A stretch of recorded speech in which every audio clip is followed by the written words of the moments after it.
What's going on, all you panhandle people up there near Stratford, Texas? Welcome to Talk and Throws Podcast, Texas style. This is episode 60, part 2 with Cody Brotherton. We hope you got to check out part 1. It's just got a great story to tell, and we look forward to listening to the rest of it here today. Thank our sponsors real quick. Texas Track and Field Coaches Association. Go to ttfca.org for the latest news in track and field. Indoor meets are posted. They've got their recruiting list. He's got the winter clinic coming up. Lots of great information out there on that website, so make sure you guys go and check that out. And then our favorite implement company, 4throws.com. Go to 4throws.com, use the code TALKINGTHROWS10 to get 10% off. They've got training tools, shots, discus, hammers, javelins, anything you can think of. Go check them out. And Porta Circle, porta-circle.com. Go check them out. Guys, this is a great time of year to get you some Porta Circles. You don't want to miss out on all those reps. It makes throwing more easily accessible. You can just put it anywhere and get you a good image of what that ring looks like, so you can work on all your throws and do lots of drills. If you're in the Austin area, man, go check out READYUP Athletic Development. You guys follow him on Instagram. He's awesome. Zach, is always posting some great things out there. Go to readyupad.com or go to READYUP on Instagram or on Facebook. Also, remember, go check out the Throwing Factory, throwingfactory.com. Coach Hayes and I, we've got lessons going on. We've got Coach Smith, Kai Smith, and then we've got Coach Charvis. So we've got lots of coaches ready to start doing some lessons. So reach out to us.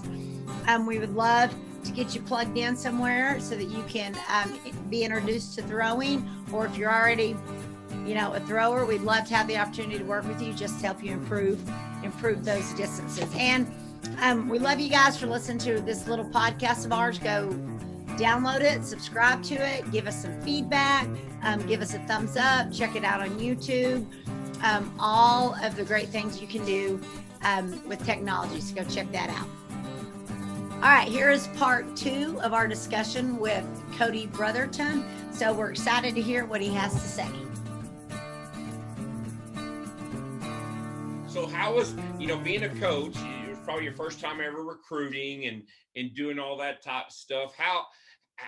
What's your approach to recruiting? And if some kids are listening, maybe have aspirations of throwing in college, whether at D3, D2, D1, or junior college, what advice would you give them? Yes. So now I coach for a purpose. So kind of my approach to recruiting is I really do. And so with the classroom stuff, this is where I can kind of save face a little bit. Like, I coach in a way of like, I want to teach them to be great human beings. So my coaching is, yes, how do we get good at the throws? And I'm very driven. My athletes, they can tell you that, right? Like I'm really driven for results. But beyond that, I want to teach very specific and great mental and life skills to my throwers.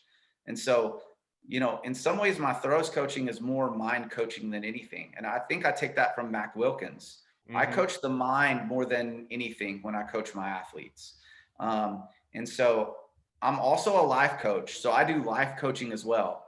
And so if anyone out there needs a life coach, you can call me.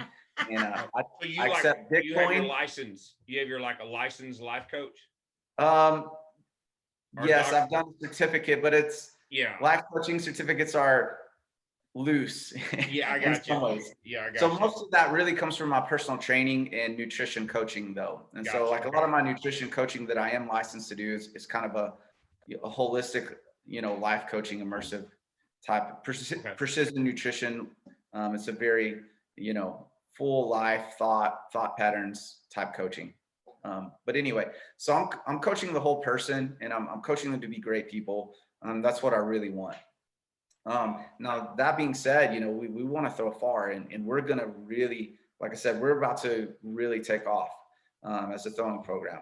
All right. So my goal is to be eventually, we're not there yet, but we're making great strides in that way. I want to be one of the top. I want to be the best Division III throws program in the nation. That's my goal. And that's going to take some time to build, but man, we got the kids right now that are going to help us make big strides in that direction. And so it's a very exciting time. When I'm recruiting, my first step is really, I just pray and I just trust. I really do. I pray and I trust for God to bring the right kids to me. And what's pretty cool is like, I have some really gifted athletes right now, and on every one of them, I could tell you a story how I didn't find any of those kids. So basically, most of the kids that come to me have happened by accident in some way. And that's just the truth, Wow. you know. Now, after that, yeah, maybe I've got on the phone and had those conversations with them, but you know, it's like, you know, one of them, you know, I was personal trainer to their girlfriend's mother. I didn't know anything about the kid. And another kid, one of my other athletes, you know, knew the kid on Snapchat and sent him a message. Like, so many of the stories are happening this way. So I really trust deeply. I trust God deeply, right? Like, we don't have to worry about all the things that we worry about. Like, the right things are going to happen. So I just trust that, you know, God's going to bring me who needs my coaching, and then he's going to bring me who I'm ready for in some ways. And you just kind of trust that. So that's my approach to recruiting. A lot of the time. The one thing I do want to say, if anyone's listening to this, is just give Division III a pitch, right? And to give Division III a look, because everyone wants that scholarship in Division I and Division II. And like I said, I've been there. I've seen that side of it as well. I have student loans I'm paying off now too, so I understand that side of it. But Division III is just Division III track and field is such a great sport. And I want to pitch this and not be too negative about Division I or Division II, but I mean, to get to a national meet at those levels, and even some of the conference meets, because of the scholarships, because of some of the athletes being, you know, international athletes that are, you know, coming in very proficient already, you know, getting scholarships and competing, you know, it's hard to say. Like, I don't ever limit anybody, but, you know, if you're not one of those top 10, 15 throwers in the state of Texas, you know, you may never get to a national meet. So you have to look at that as you balance what your goals are. If their goal is to get a scholarship and to throw and have fun, then, you know, that is the right choice for them. But I think Division III is this great sport where it's generally, you know, 18 to 22-year-old athletes that are coming out there for the love of the sport. And man, if you make the national meet in Division III, you're very proficient in track and field as well. So it's not like it's just like something that's easy to do either, you know. Like I threw 61.9 to win a national championship in Division III. 2 years ago, it was 63.6 that won in the shot put, you know.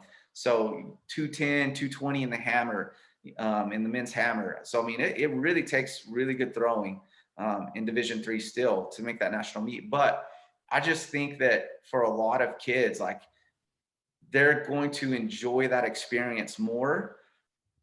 And so I'm really thoughtful. So let me talk you through an experiment of why. So the Army did this. It was the Air Force. The Air Force did this experiment where they put the lowest performers with the highest performers, and they thought that they would raise them up. Okay. And so A and D were together. The lower performers did worse when they were with the highest performers. And that's because the gap was just mentally too tough for them to climb. But what they did is they put one level, they did another experiment after that failed. They did the next level and one level below that. So they did like C and D, and they were able to pull them up because they were just one step ahead. And that actually got the best out of them. So I remember talking to a high jumper, right? That we had a 7-1 high jumper. He was really good. And we were at a big meet where they were jumping 7.5, 7.6, something like that. And I told him, I said, I don't want you to jump against those guys who are jumping 7.6. That's too much of a gap for you. And so mentally, that doesn't put us in the chance for us to succeed at our best level. So I said, I want you to find that person that's just one click ahead of you. That's what I want you to jump for. You know, like you've jumped 7 foot before. I want you to compete against the guy that jumped 7.1. Well, he did that, and he set his PR that day. He jumped 7.1. And so when we see like that next step, we get the best out of ourselves. But if the gap of what we're going for is too much, then we can't go after that. So like, let's say you're throwing 150 and you want to throw 200. I tell my kids hate it when I say this. I say, I want you to throw 155. That doesn't mean you can't throw 200, but you got to throw 155 first.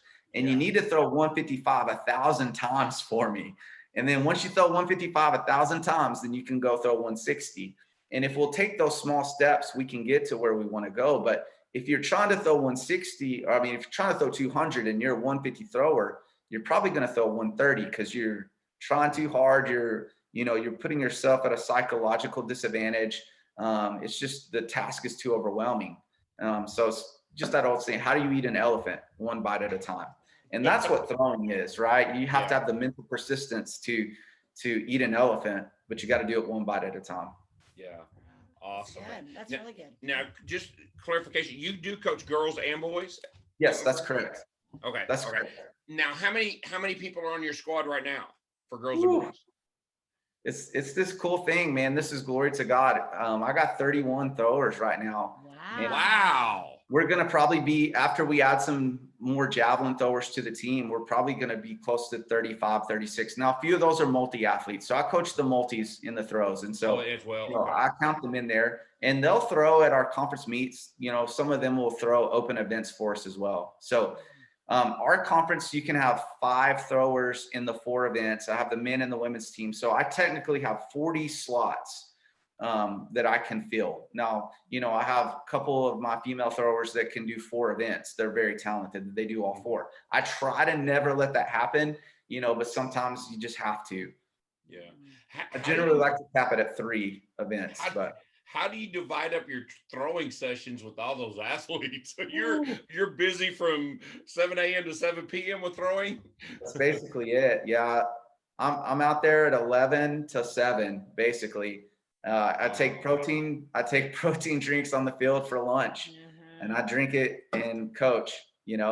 There's a couple times scheduled in where, like today, one of my female discus throwers was throwing disc, and that's where I got my practice in as well. I practice Tuesday, Wednesday, Friday. Friday, we have a competitive day, and I compete against them. I talk trash to them. We have fun.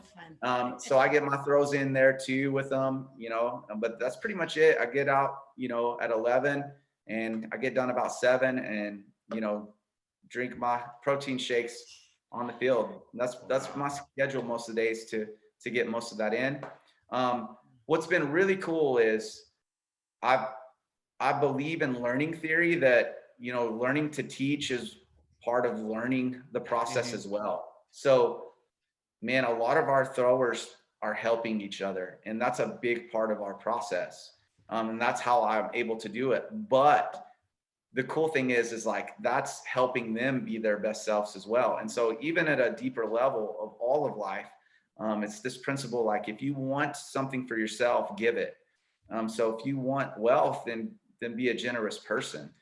So that principle goes into the coaching as well. And I try to teach that to my athletes, like, hey, teach this to somebody else, and you'll probably become a better thrower for yourself. So. Wow. Amazing. So, His master's career. She's already. Sorry, ask your question. So what made she wants me to ask you about the master's throwing, which I was. Yeah. So what made you realize you wanted to pick it back up and get back in, in that competition? This is a good story too. That's why I was like, I got to go get my charger for this. This is a good story. Yes. It's kind of this crazy thing. So when I was done and I was throwing 61.9, right? Like, I'm like, okay, I'm ready to go train. Hopefully really close. I could see, get into a national meet the next year. Like, let's train one more year, maybe just for fun, go do a couple meets in Europe and try to hit that circuit. So I had a pretty bad hand injury my senior year, and I still threw 61.9. I mean, I'm talking, my hands hurt so bad when I threw 61.9. Like, a 2-year-old girl couldn't shake my hand without me like going to the ground in pain. And I messed that up at Texas Relays. So anyway, that's a long story. But anyway, so I knew, like I said, I always had a really good idea of what I was able to throw. Usually within 6 inches, I would know for a meet. And so all of my metrics told me, like, at my national meet my senior year, I was ready to throw 1950. So somewhere 62.6, I think is 19 meters, something like that, to 63, somewhere in that range. I was ready. So I was like, man, I'm at this pretty high level of throwing. I'm ready to go on. And so, the Lord just told me, he's like, no, this is going to be your last year. I want you to lay it down. I want you to go do your music ministry for me. And so, again, I'd like to say like, okay, Lord, and I just did it, right? But no, I was very hard-headed. I wrestled with that all year long. And finally, after the Lord won, I said, okay. And so I had, man, great time in ministry. I don't regret that, but I didn't touch a shot put one time. I didn't touch a discus one time in 12 years.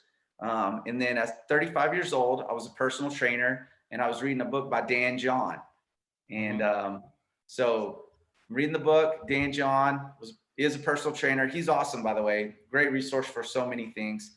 He has his master's in religious studies. While I was in grad school at the time, getting my Master of Divinity, I was a personal trainer. And then he starts talking about throwing. Well, he set his lifetime PR on the discus at age 40. He threw 60 meters at age 40, which was his lifetime PR. So I think he threw like 185 in college, but he actually set his lifetime PR. 60 meters when he was 40 years old. And I never thought that like that was a possible thing. And so I was like, holy cow, I can still throw. So I talked to my dad about it. I talked to my wife about it. Talked to a couple of friends about it. I'm like, I'm thinking about throwing again. And, I was hoping somebody would talk me out of it. Nobody did. I called Jared Cook at ACU. I was like, hey, I'm thinking this crazy thought. He didn't talk me out of it either. He said, come on out and throw with us. And so I threw at ACU one day a week, and I threw at McMurry one day a week just to kind of train with their athletes. And really, yeah. So that's how I got the coaching job. I didn't finish that story of how I got to be a coach at McMurry.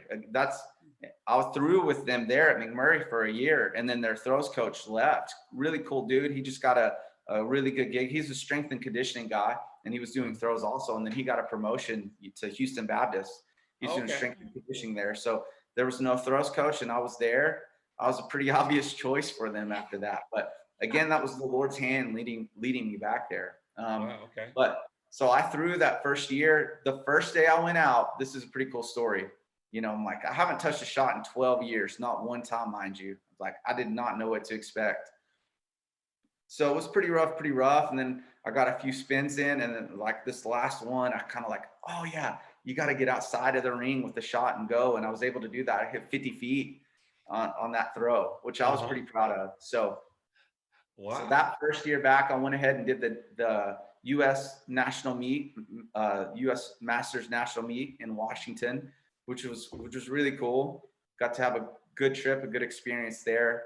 And I won the 35 to 40-year-old U.S. in the shot put. I didn't throw disc because it was like spaced out 3 or 4 days later. And we have, we have 2 kids, but Harper at that time was like eight months old or something. So we couldn't leave her for that long. So my wife got to go on that trip with me, and we left the kids with grandma. So that was a great trip.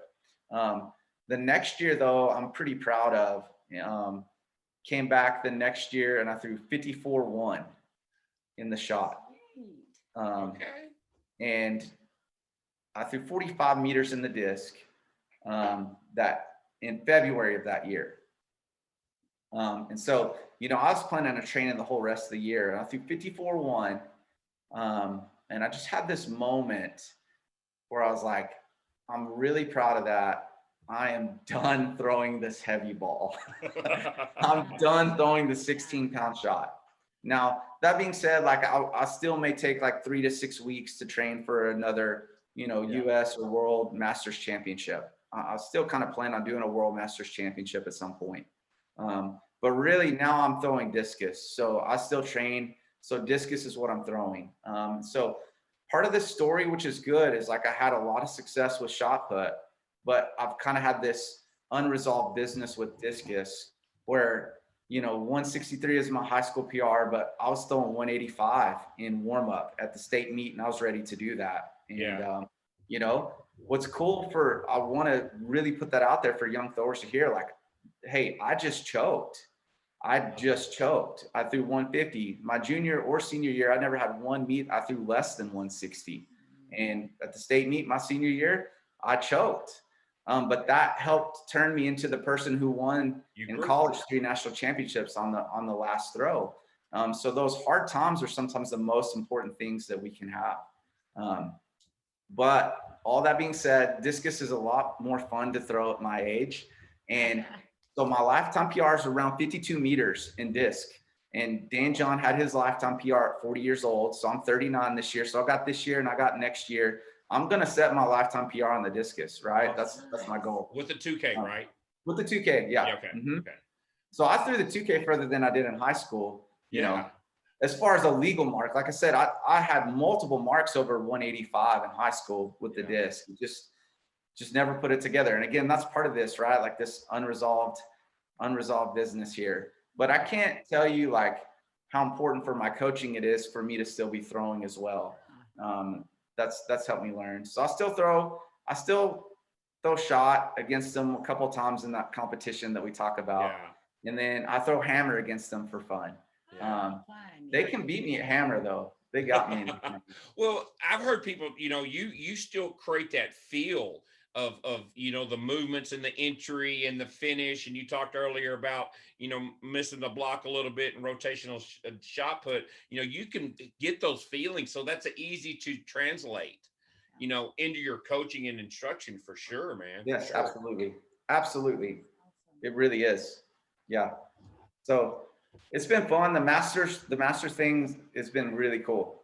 I love it. It's a great community. So that's my other side is like, hey, you can go run 100 meters, right? You can throw shot, you can throw disc, you can throw, shot's pretty heavy. Disc is not too bad. Hammer's really a fun event. Javelin, get some coaching, but you can go do that too. Like you want to know what you're doing or you can mess some things up pretty bad. But for these masters events, man, this is such a great community. And it's a lot of fun and you can go, like we got to go to Seattle. I almost got to go to, I could have gone in 2019 when the COVID thing hit. I was going to go to the World Masters Championship in Toronto. And because I was top 4 in the world, US track and field I was ranked top 4th in the world that year. So US track and field pays for your trip. So I was going to go to that meet, that World Masters Championships in Toronto. But again, it got shut down because of COVID. So have you crossed paths with Eric Cole? Yes, okay. A couple times. So he was at that, Seattle meet. Yes, he was at that Seattle meet, and then we did a Texas championship in Hutto that year. And that's where I met him the first time. So man, I'm trying to get connected. Like I almost had those meets in Lockhart, and I tried to make it 2 times this year. One of them was my Hall of Honor induction ceremony. And the one before that, like I was going to be able to go to the day before and I don't remember, but just something came up. So I couldn't make it. I really wanted to go. So I'm going to make some of those meets. So, but that masters throwing thing, such a great community. Those are really cool people. And it just keeps your brain working and everything, that you can bring out and do your job as well. That's so cool. So we've kept you on for a long time, but I want to get into that Hall of Fame induction. How are you notified of that? And what does that mean to you? What does that mean to you to kind of, say that your peers have recognized what you've done to get that induction and stuff? It was really cool.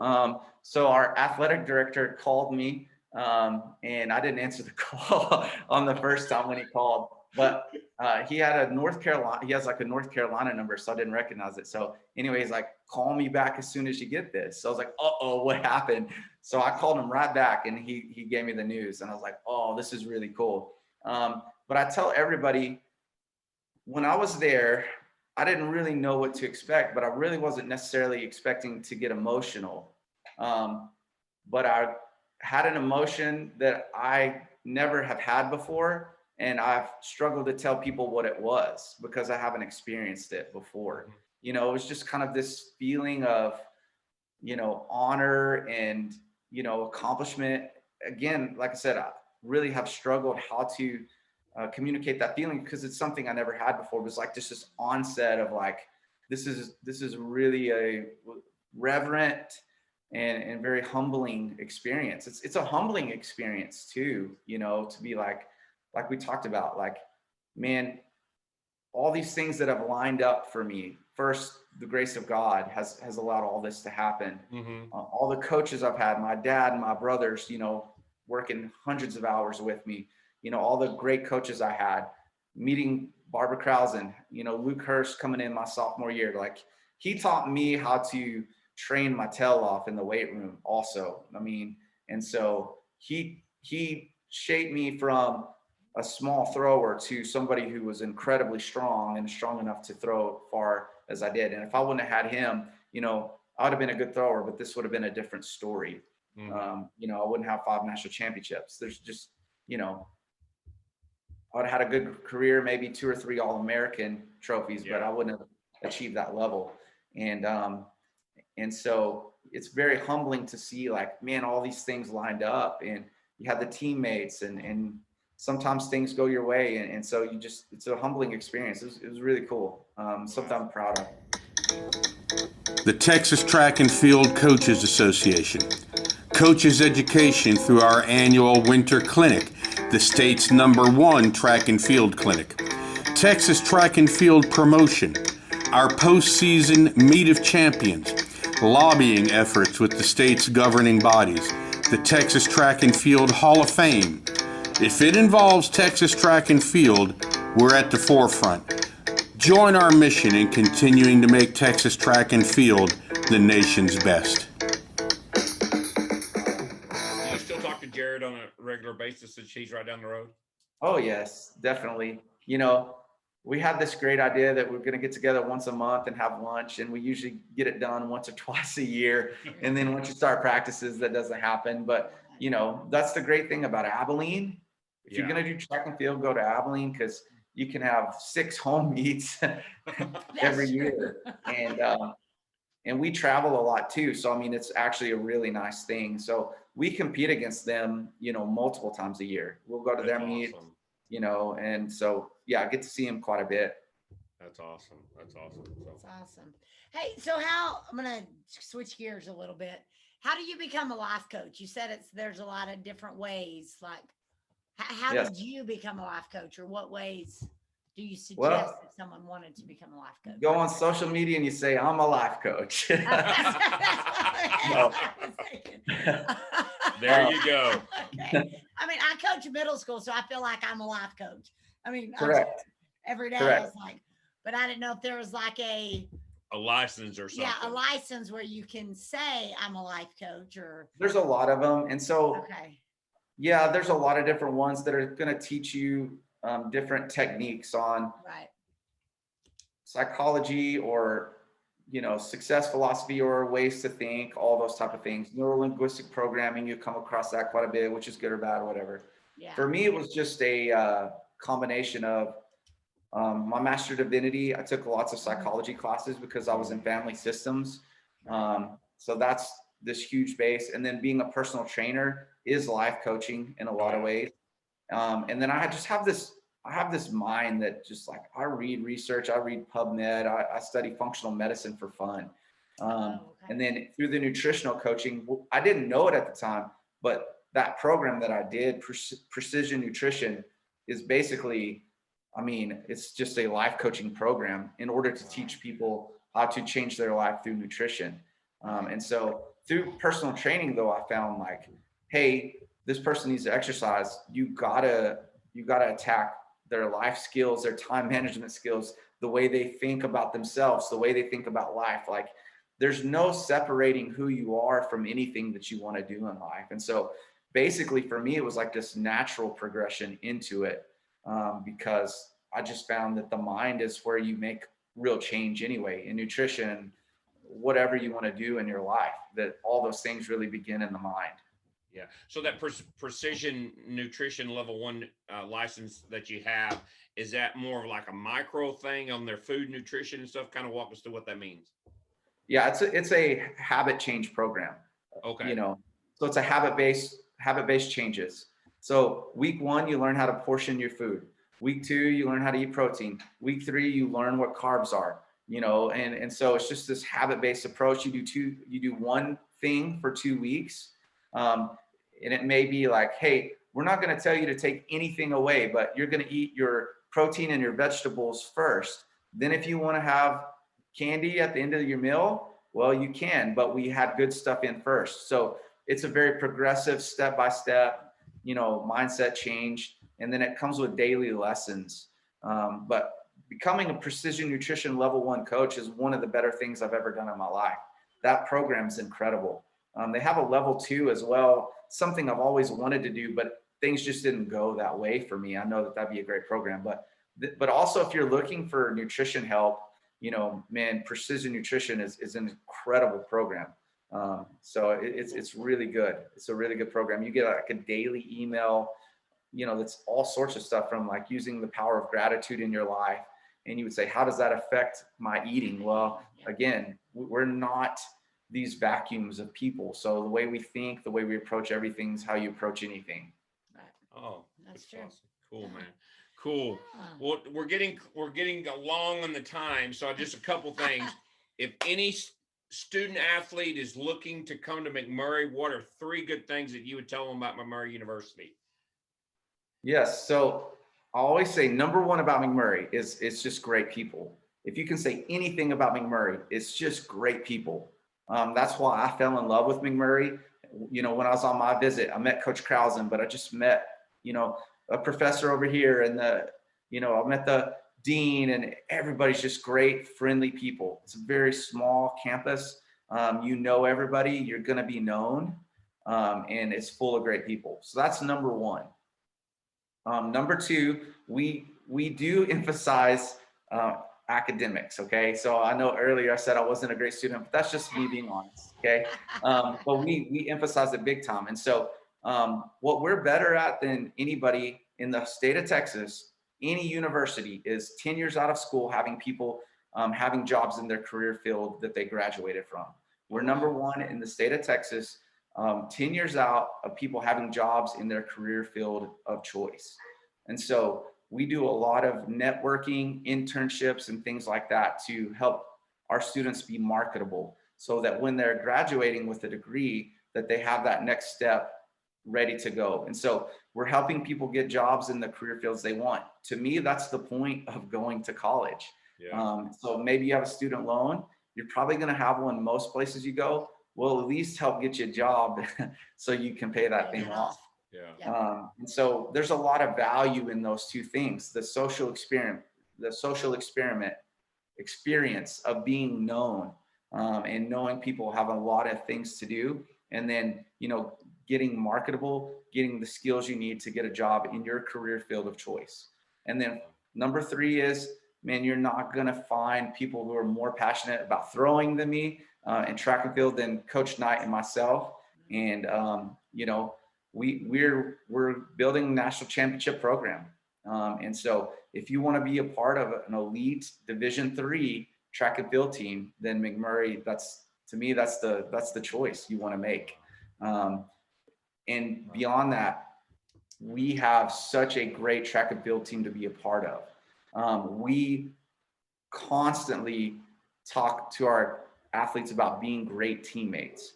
So when you are a part of McMurry track and field, like if you're on the throws team, you have 30 throwers that are there screaming their guts out for you while you're in the ring throwing. And we get more out of that by being this one unit. We bring energy, we bring, this commitment to give our best to each other as well. And so you get the best out of yourself that way by being a great teammate first, and then you're going to get that in return. People cheering for you, screaming their head off when you're in the ring. Because sometimes throws are off by themselves, but you got 30 people cheering for you in that meet. And it's a lot of fun. It's a lot of fun to be a part of that team. That's cool, man. Final question. Your dad is, what's he doing nowadays? And I'm sure he's proud of you. Yes, very proud of me. He's retired now. Okay. So they live in Wellington, Texas. My mom and dad, they when they retired, they moved to Wellington. But really cool, my dad wrote a book. So he wrote a Western book. What's the name of it? Man, I knew you were going to ask me that. It's so bad that I don't know it at this exact moment off the top of my head. That's all right. We'll get it. We'll put it in the notes. Yeah, I can give you the name, and definitely put it in the show notes, but he's a published author of a Western novel. So if you're a Western novel fan, you need to get that book and read it. Cool. And your brother, did he graduate from A&M? What's he doing nowadays? He graduated from WT. So he finished his degree at WT A&M. Okay. Both of my brothers actually got degrees from WT A&M. So my oldest brother works for Bell Helicopter now. And then my other brother, Matt, who threw at A&M, he works for Planes in Pampa now. So he's a truck driver for Planes there in Pampa. And you said you have 2 kiddos. I heard you say Harper. What's the other? Hunter is 8, and then Harper is 4. Oh, okay. Nice. There's 2 years from starting to throw.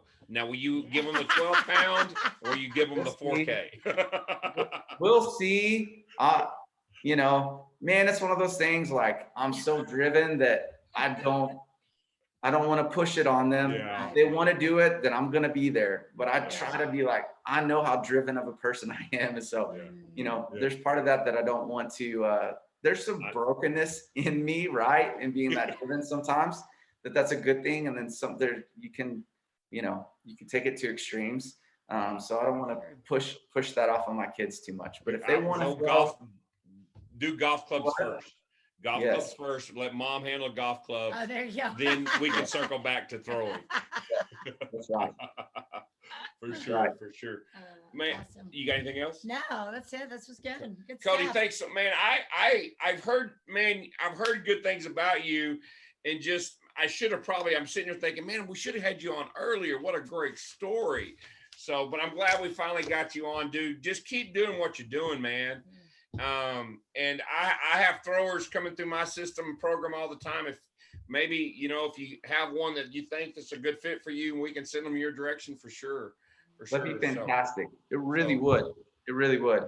So we'll keep it up, man. We're going to be rooting for you. And I'm looking forward to seeing those marks in indoor and stuff. When's y'all's first indoor meet? We're hoping to get one in December. We want that. We love that December meet. And so, hopefully we'll get to go to December 4th, be our first meet. And then we have a long break. In Albuquerque? We go to Pitt State. Oh, y'all go to Pittsburgh. Okay. Yeah. Okay. Cool. So, cool. Yeah. We find that our kids perform better in December than they do the first week of January when they come back from Christmas break. Yeah. So we like to get that December meet in. For sure. Man, I can't tell you how much I enjoy this, and I'm very thankful that y'all have me on. I'm honored. This was a lot of fun. Please send throwers our way. And man, you know, the Lord's blessed me. Like, I finally know how to coach now. I was a good thrower. Now I'm really learning how to coach as well.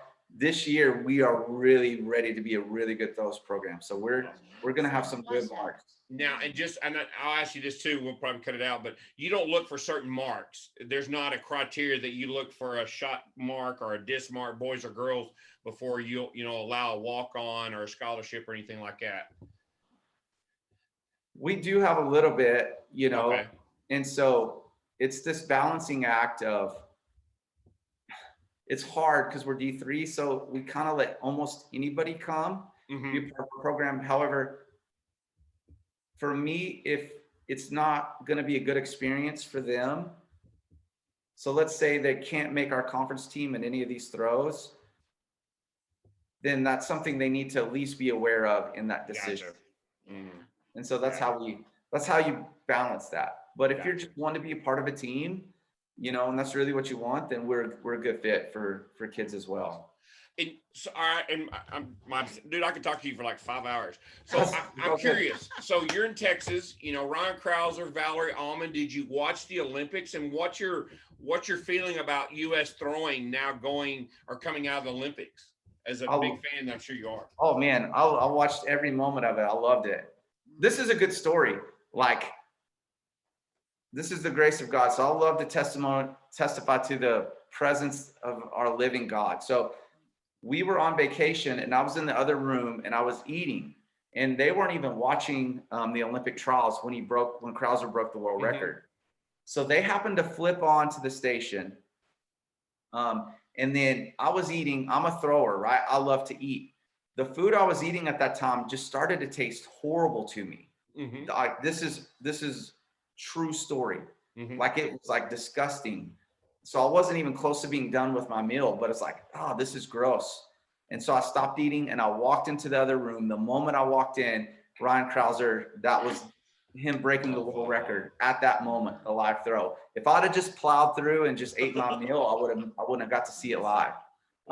So man, I'm a huge fan of, you know, all the American shot putters right now. How impressive is it to, you know, throw 74-10 and get second, you know? So, but what Krauser did is like amazing, man. That's unbelievable. 77 feet, that's insane. It's incredible. And then what Valerie did as in the discus, man, super proud that, man, the U.S. won a gold medal in the disc again. That's a big deal. Awesome. I'm proud of our hammer throwers. Our hammer throwers are really starting to come on. I was hoping they would do a little bit better at the Olympics than they did, but their Olympic trials was incredible. And that the American hammer is really, really coming. I think we need to do more younger development with the hammer and the jab at a younger age if we're going to be really competitive in those throwing events, though. And so, you know, maybe they just can be summer programs or something like that, because yes, they're expensive events and there's lots of safety issues, but we need to get some of our young throwers learning those events at a lot younger ages. I definitely agree. We do need more weight and hammer camps and education, especially javelin in the state of Texas for sure. So just to give kids more avenues to go out. And we're so fixated on football and then basketball for girls and boys that a lot of those kids, you know, are not those 5-star on rivals.com, don't realize that they have avenues to go throw and get coached by coaches like yourself, you know, at the D3 level and have an opportunity to go be successful and be an All-American. That's very cool. I think hammer, you know, that's an event that the U.S. can be really, really good at. You know, javelin, we don't have the movement quality the rest of the world does, you know, and so that's going to be harder for us to do. Now we can do better at the javelin as well. But I think hammer is an event that we can do really well at. So we can get some learning a little younger, then we can do better, you know? There's up and coming through college and stuff. So we'll see. So hopefully Whitney made the finals this year in the trial. So with the PR, so maybe she can be the up and coming thrower. So I don't know if she'll ever beat Deanne, but I may take a bit. JC would probably kick my butt for saying that. Cody, thank you so much for being on, man. God bless you and your family. Keep it up, dude, and we'll see you down the road. And if you ever need anything from us, feel free to reach out, okay? I really appreciate it. Thank you so much. If I can do anything for y'all, let me know too. Oh, yes, for sure, man, for sure. Thank you. I got your number. We'll be in contact for sure. Okay. Thank you. Thank you. Thanks. Well, we'd like to thank Cody for being on Talking Throws Podcast, Texas Style. Just a few takeaways. I just love the fact of the mind coaching that he implements with his athletes and stuff. I listen to him talk and I just see the passion and the fuel in his eyes.